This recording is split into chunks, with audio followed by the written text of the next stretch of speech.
어느 대학의 철학과 교수님이 학생들에게 예고 없이 그날 시험을 치렀습니다. 그래서 시험지를 쫙 나눠주고 시험을 보는데 학생들이 웅성웅성 거리는 거예요. 시험 이 문제지를 받아들고 어떤 문제가 나왔느냐, 제가 오늘 그 시험지에 문제를 보여드리겠습니다. 네, 요게 시험 문제입니다. 자, 답은 무엇일까요? 철학과는 너무 어려워요. 저희 교회도 철학 전공한 분이 한 분 계시긴 하는데 누구라고 말은 못하지만 자, 정답을 얘기해 보세요. 하얀 거는 종이요, 검은 것은 점이로다. 뭐 이렇게 얘기하실 수 있지만, 그래서 이 학생들이 답을 적는데 너무 힘든 거예요. 이거 뭐라고 줘야지? 교수님이 출제 의도가 뭐냐? 뭐 이것도 모르는 거예요. 그래서 어쨌든 시간이 지나고 답지를 다 걷어서 교수님이 이제 답지를 하나하나 챙기면서 답지에 대한 어떻게 썼는가를 이야기를 하고 있었습니다. 자, 학생들이 종이 한가운데 있는 저 까만 점, 저기에만 집중해서 답을 적은 거예요. 까만 점의 크기가 몇 센치고 위치가 위에서 좌에서 얼마고 어떻게 생겼고, 이 까만 점에 대해서만 막 한 칸 내내 그냥 다 적어 놓은 거예요. 그래서 교수님이 그것을 보고 이렇게 말했습니다. 여러분 중에 단 한 사람도 이 점을 둘러싸고 있는 넓고 하얀 여백에 대해서 쓴 사람은 한 명도 없더군요. 이렇게 얘기하는 거예요. 물론 우리는 이렇게 보면 하얀 것보다는 까만 것, 있는 거에 대해서 되게 신경을 많이 쓰잖아요. 우리 신앙과 인생도 마찬가지 아닙니까? 우리가 예수님에 의해서 구원이라는 큰 선물을 받았습니다. 오늘 우리가 이 자리에 나와서 숨 쉬는 것도 하나님의 은혜고, 예배 드리는 것도 하나님의 은혜인데, 또 만나서 교회 지체들과 함께 이야기하고 차 마시며 또 교제하는 것도 하나님의 은혜예요. 그것이 다 무엇이냐면 저 검은 점을 제외한 모든 하얀 여백이 바로 하나님이 우리에게 주신 은혜라는 거예요. 자, 그런데 내 삶에 불쑥 찾아온 이 작은 점 하나, 재정의 어려움이라는 까만 점 하나, 건강의 어려움이라는 까만 점 하나, 아니면 관계의 어려움이라는 까만 점 하나, 우리는 그 점에만 굉장히 집중하고 있는 경우가 많이 있다는 것입니다. 그래서 그 문제의 점 하나만 계속해서 뚫어지게 바라보느라 내 삶을 덮고 있고 내 삶을 이끌어가고 있는 하나님의 그 하얀 여백에 대해서는 전혀 생각을 못하게 되는 경우가 많이 있습니다. 오늘은 맥주 감사 주일로 저희가 지킵니다. 지난 상반기 동안 여러분들은 어떤 열매를 맺으셨습니까? 어떤 분들은 이런 질문에 대해서 씁쓸한 생각을 가지시는 분들도 계실 것입니다. 연초에 내가 계획했던 것이 다 무너지고 손에 쥔 열매는 빈약해 보이고 지금 보면 눈물과 한숨뿐인 그런 내 삶을 보게 되다 보니까 감사라는 단어가 굉장히 막연하게만 느껴지는 분들이 있다는 것이죠. 혹시 지난 6개월 동안 내 삶에 찍힌 이런 작은 점만 바라보느라 기쁨과 감사를 잃어버리지는 않으셨습니까? 풍성한 열매가 맺혔을 때, 내 삶에 아무런 문제가 없을 때 감사하는 것은요, 세상 사람들도 다 해요. 유치원 아이들도 다 해요. 그렇다면 거둘 열매가 보이지 않는 흉년에는, 아무것도 보이지 않는 그 캄캄한 어둠에서는 우리는 어떻게 이것을 뚫고 지나갈 수 있을까?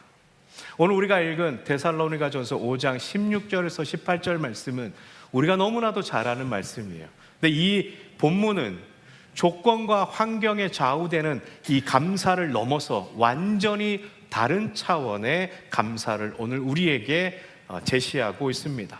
그 감사의 조건들, 또 어떤 감사로 주님 앞에 나아가야 될지를 우리가 간단하게 3가지 정도 나누기를 원합니다. 자, 첫 번째는 감사는 조건이 아니라 명령이라는 것입니다. 자, 18절 상반절 말씀 같이 한번 읽어보겠습니다.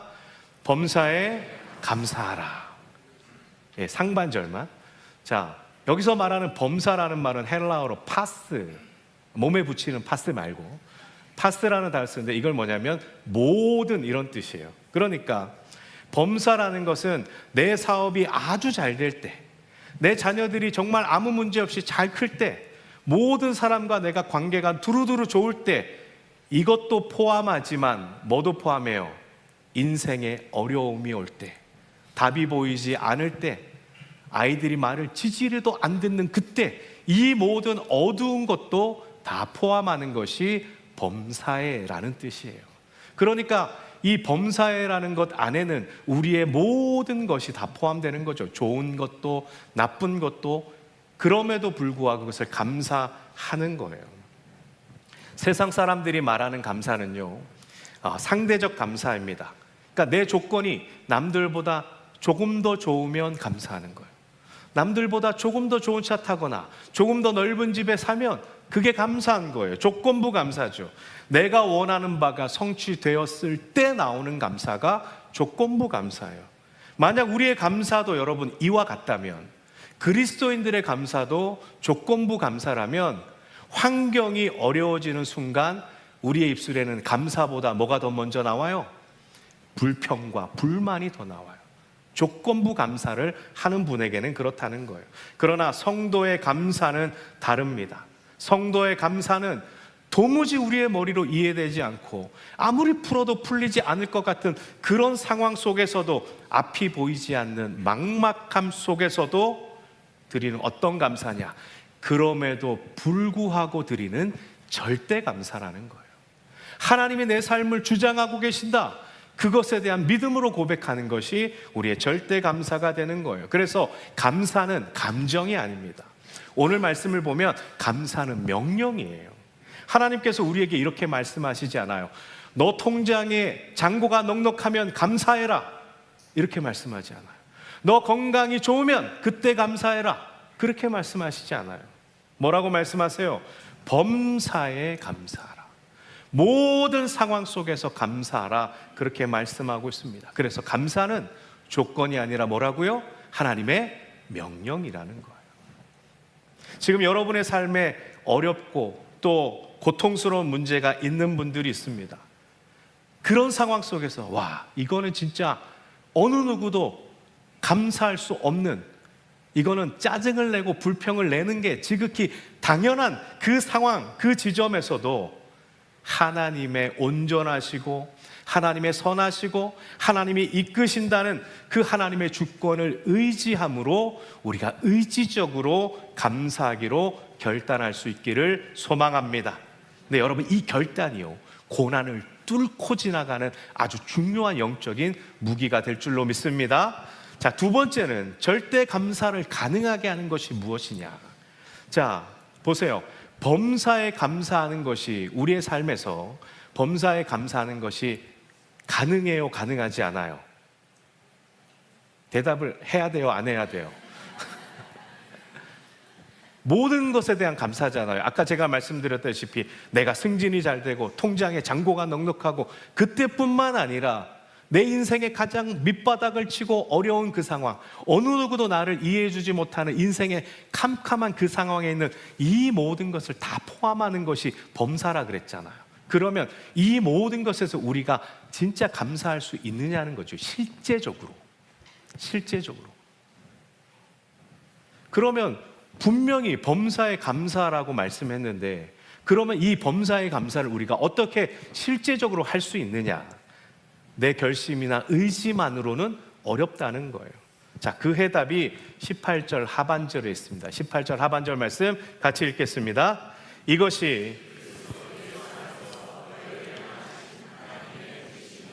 아멘. 자, 우리가 범사에 감사할 수 있는 단 하나의 근거는 내 통장의 잔고, 내 상황, 내 건강 상태에 있지 않습니다. 우리 감사의 뿌리가 어디에 있냐면 바로 오늘 말씀처럼 그리스도 예수 안에 있다는 거예요. 그 안에 우리 감사의 뿌리가 있는 거예요. 그래서 우리가 우리의 의지와 결단으로는 할 수는 없지만 그리스도 안에 우리가 있을 때에 모든 것에 감사할 수 있게 되는 것입니다. 여러분, 우리는요 이미 인생에서 가장 큰 선물을 받은 사람들이에요. 무슨 말씀이냐면 바로 예수 그리스도의 십자가 보혈로 구원받은 거. 여러분, 이거보다 더 큰 감사가 어디 있어요? 그죠? 내가 죄인 되었을 때, 영원한 사망 가운데 처박혀 있을 때 건져내 주시는 그 하나님의 영원하신 그 사랑, 그 은혜. 세상은 로마서 8장 35절에서 39절에 말하기를 세상의 어떤 환난이나 기근이나 핍박이나 적신이나 위험이나 칼, 그 어떤 것에서도 그 어떤 것도 그리스도의 사랑에서 우리를 끊을 수 없다라고 말씀하고 있습니다. 여러분, 이것이 얼마나 큰 은혜예요. 근데 우리가 잃어버린 건강, 놓쳐버린 재물, 틀어진 관계, 이것 때문에 잠깐은 우리가 슬플 수는 있어요. 잠깐은 어려울 수 있어요.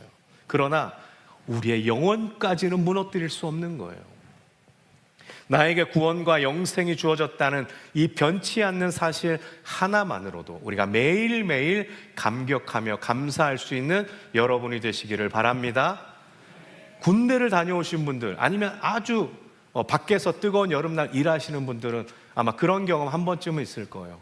훈련을 열심히 하거나 땀을 열심히 흘리면서 일할 때에 마시는 시원한 물 한 잔, 그때 마시는 물 한 잔과 집에서 자다가 TV 보다가 우리 집은 여기서 굴러가면 몇 바퀴가 될까 막 이런 거 집에서 그냥 뒹굴뒹굴 거리면서 마시는 물 한 잔과는 차원이 틀립니다.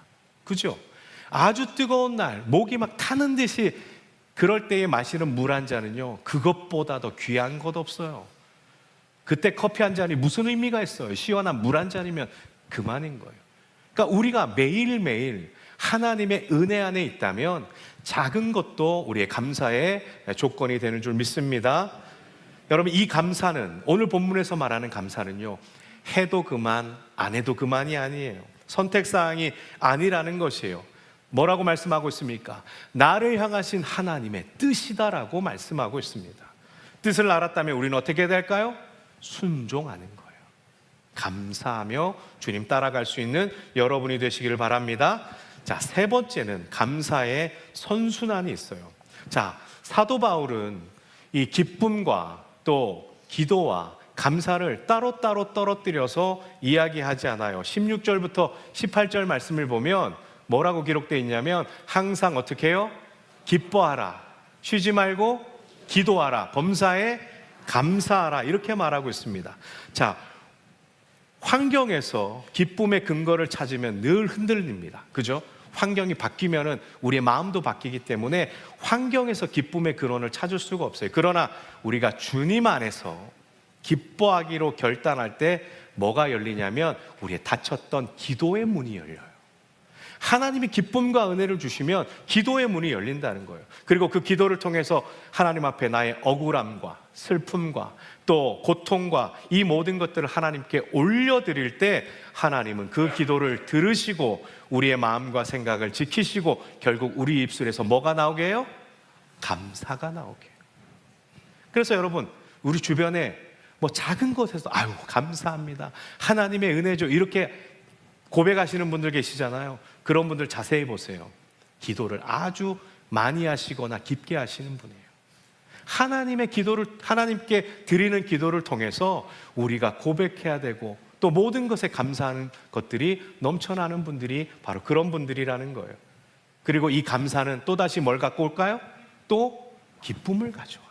그러니까 기쁨과 기도와 감사가 어떻게 해요? 계속해서 선순환되는 거예요. 그러니까 이것 하나만 우리가 붙잡고 가는 것이 아니라 우리가 주님을 기뻐할 때 기도가 넘쳐나고 기도로 인해서 감사가 넘치고 그 감사로 또 기쁨이 넘쳐나는 은혜의 선순환이 우리 가운데 일어나게 될 줄로 믿습니다. 빌립보서 4장 4절에서 7절 말씀 우리 같이 한번 읽어보겠습니다. 주 안에서 기뻐하라. 너희 관용을 주께서 가까우시니라. 아무것도 염려하지 말고 다만 모든 일에 기도와 간구로 너희 구할 것을 감사함으로 하나님께 아뢰라. 그리하면 모든 지각에 뛰어난 하나님의 평강이 그리스도 예수 안에서 너희 마음과 생각을 지키시리라. 아멘. 제가 뉴질랜드 살 때 저희 집에 저희 조카가 유학을 와서 같이 살았어요. 그래서 토요일마다 이제 예배를 드리는데 제가 이 본문 말씀 빌립보서 4장 4절에서 7절 말씀, 주 안에서 항상 기뻐하라, 내가 다시 말하노니 기뻐하라, 이런 말씀을 가지고 제가 말씀을 아이들한테 저녁에 예배할 때 나눴어요. 이렇게 물었죠. 너희가 기뻐할 때가 어떤 때냐 그랬더니 뭐 맛있는 거 먹을 때요, 재밌는 거 할 때요, 뭐 TV 볼 때요, 뭐 이런 여러 가지 자기들의 기쁨의 그 모먼트가 있는 거예요. 그러면 그렇지 않을 때도 물어봤더니 기뻐하지 못하는 상황이 더 많더라고요, 아이들에게는. 그래서 이 말씀 가지고 바울이 항상 기뻐하라고 말씀하셨지, 그러니까 우리의 마음 가운데 어려움이 오더라도 우리가 항상 기뻐했으면 좋겠어. 그 이유가 무엇이냐, 우리가 기뻐할 근거가 무엇이냐, 주님이 곧 오시기 때문이야. 제가 그래서 아이들한테 이 말씀을 풀어서 나눠줬습니다. 그리고 주님의 재림이 얼마 남지 않았기 때문에 그 주님의 오심을 우리가 바라고 또 모든 것을 기뻐할 수 있는 삶을 누려야 된다. 그리고 나가서 우리가 가지고 있는 기쁨을 나에게만 갖고 있는 것이 아니라 우리가 다른 사람한테 나눠줄 때 7절의 말씀처럼 그리스도의 평강이 우리를 지키신다라고 아주 은혜롭게 아이들이 예배를 드렸어요. 여러분, 사건은 언제 일어나요? 늘 은혜 뒤에 따라와요. 그날 사건이 있었어요. 예배를 드리고 이제 밤이 되니까 잠을 자야 되잖아요. 그때 저희 집에 씻는 순서가 있어요. 아침에는 조카 먼저, 그 다음에 저희 큰아이, 둘째 아이 이렇게 씻어요. 저녁에는 거꾸로 돌아가죠. 저희 둘째, 그때는 셋째가 없었으니까 둘째, 그 다음에 첫째, 조카 이렇게 씻는데, 자, 예배가 끝났으니까 자, 이제 씻고 잘 준비하자. 이한이는 아까 샤워를 했으니까 이제 은우가 씻으면 돼. 그랬더니 아빠 말을 이렇게 안 듣고 계속 자기가 갖고 놀던 거를 계속 갖고 노는 거예요. 아빠들 아시죠? 2번, 3번 얘기하면 이제 목소리가 어떻게 해요? 점점 굵어지고 점점 내려가요. 은우야, 이렇게 되죠. 정말 기분 나쁠 때는 성을 붙이죠. 박은우, 이렇게 되는 거예요. 그날도 막 얘기했는데 안 들어요. 그래서 야, 안 되겠다 해서 박은우 일로 와. 아빠한테 혼나야겠어. 그래서 제가 방으로 데려갔어요. 너 아빠가 얘기하는데 안 들었으니까 아빠가 엉덩이 한 대 때릴 거야. 그때는 이제 어렸을 때니까. 그랬더니 아이가 그런 얘기를 해요. 아빠가 저를 때리신다면 제가 아파도 항상 기뻐하겠습니다. 그러면서 뭐라고 했냐면 기쁘게 살자, 주께서 가까우시느니라, 뭐 이렇게 얘기하는 거예요. 근데 그 얘기하면서 아이 눈에 눈물이 막 그렁그렁한 거예요. 그래서 나는 이 녀석이 오늘 예배를 너무 잘 드리고 적용을 잘했구나 그랬는데, 알고 봤더니 여러분 그거 아시죠? 너무 웃긴데 소리 못 내고 웃을 때 나는 눈물. 그러니까 자기가 그 얘기를 해도 너무 웃긴 거예요. 그러니까 내가 오늘 말씀을 이렇게 적용하니까 너무 재밌어. 자기는 그 얘기를 하면서 눈에서 눈물이 나지만 입은 웃고 있는 거예요. 내가 그래서 너무 기분이 나쁜 거예요. 그래서 왜 그러냐 그랬더니 자기가 이렇게 말씀을 얘기하는 게 한편으로는 대견하지만 한편으로는 너무 웃겨서 그랬다. 그 얘기를 들으니까 어떻게 제가 때릴 수 있겠어요. 저도 같이 웃고 그 얘기 아내한테 얘기해 줬더니 그날 하여튼 웃고 난리가 났습니다. 여러분, 모든 지각에 뛰어난 하나님의 평강을 약속받은 우리가, 십자가의 은혜로 구원받은 우리가 기뻐하지 못할 이유가 뭐가 있느냐는 거예요. 근데 우리는 늘 조건부 감사를 따지잖아요. 이래서 나는 기뻐하지 않아, 이래서 나는 기뻐할 수 없어, 감사할 수 없어. 우리는 너무나도 많은 조건부 감사에 길들여져 있습니다. 내 손에 뭔가 있어야만 감사하고, 내 통장에 뭔가가 두둑해야만 감사하는, 내 손에 뭔가 잡혀야만 감사하는 삶이 되어버렸습니다. 그런데 여러분, 기억하시기를 바랍니다. 우리의 기쁨과 안정감의 근거는 내가 가진 것에 있는 것이 아니라 오직 흔들리지 않는 예수 그리스도 안에 있습니다. 지난 상반기 여러분이 살아온 삶을 돌아보면 어떤 분들은 지금도 아쉬움과 눈물과 어려움으로 얼룩진 분들이 있을 것입니다.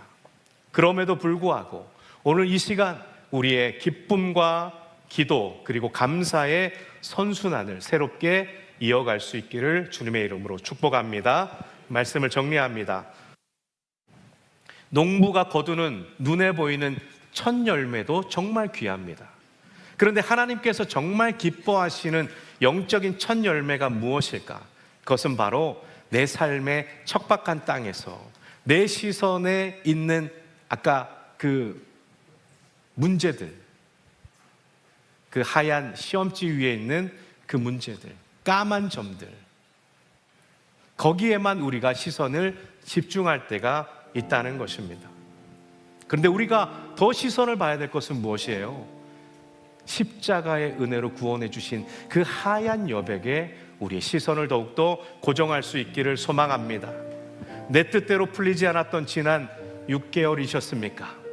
그럼에도 불구하고 하나님, 이 모든 것이 합력해서 선을 이룰 줄 믿기에 감사합니다.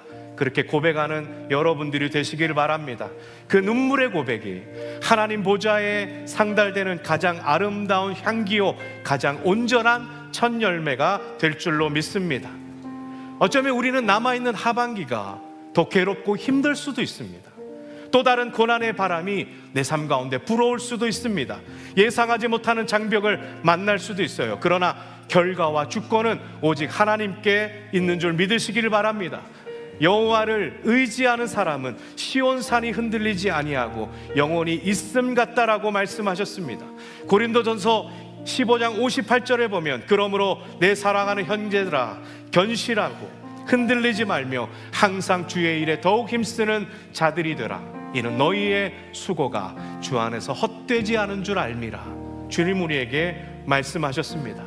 사랑하는 성도 여러분, 평안과 기쁨을 주시는 예수 그리스도를 나의 유일한 기쁨의 기준이 되시기를 붙드시기를 주님의 이름으로 축복합니다. 때로는 미숙하고 때로는 어리석고 또 그런 믿음일지라도 십자가를 향하여 우리의 믿음의 발걸음을 다시 내디디며 상황을 뛰어넘는 절대 감사의 신앙으로 무장할 때 이 하반기도 하나님이 주시는 은혜가 여러분의 각 가정과 사업장과 우리 공동체와 이 나라와 민족 가운데 충만하게 임하게 될 줄로 믿습니다. 사랑과 은혜가 풍성하신 하나님, 맥주 감사주의를 맞이하여 지난 6개월 동안 베풀어 주신 은혜를 기억하며 주님 앞에 엎드립니다. 돌아보면 아쉽고 부족한 것 투성이며 때로는 무거운 삶의 무게에 짓눌려 눈물 흘렸던 시간도 있었지만 그 모든 시간에도 우리를 떠나지 않으시고 에베네셀의 은혜로 지금까지 인도하셨음을 고백합니다. 하나님, 우리는 눈에 보이는 열매가 있을 때만, 내 손에 쥐어진 것이 있을 때만 감사했던 어리석은 자들이었습니다. 오늘 말씀을 통해 우리의 얄팍한 조건부 감사를 깨뜨려 주시니 감사합니다. 이제는 상황이 해석되지 않는 캄캄한 밤에도, 척박한 흉년의 때에도 나를 구원하신 그리스도 예수 안에 있다는 그 영광스러운 사실 하나만으로 감사하는, 범사에 감사하는 자들이 되게 도와주옵소서. 특별히 어려운 고난의 시간을 지나고 있는 성도들이 있습니까? 십자가의 은혜를 붙들고 눈물의 골짜기에서도 기쁨과 감사를 길어 올리게 하옵소서. 우리의 하반기를 주님의 강한 손에 올려드립니다. 결과를 주관하시는 하나님을 온전히 신뢰하며 오늘부터 기쁨과 기도와 감사의 선순환을 시작하게 하옵소서. 세상이 흔들려도 우리는 흔들리지 않고 주의 일에 더욱 힘쓰는 복된 자녀들이 되게 하여 주옵소서. 우리의 영원한 기쁨과 소망과 감사의 이유가 되시는 우리 구주 예수 그리스도의 이름으로 기도합니다. 아멘.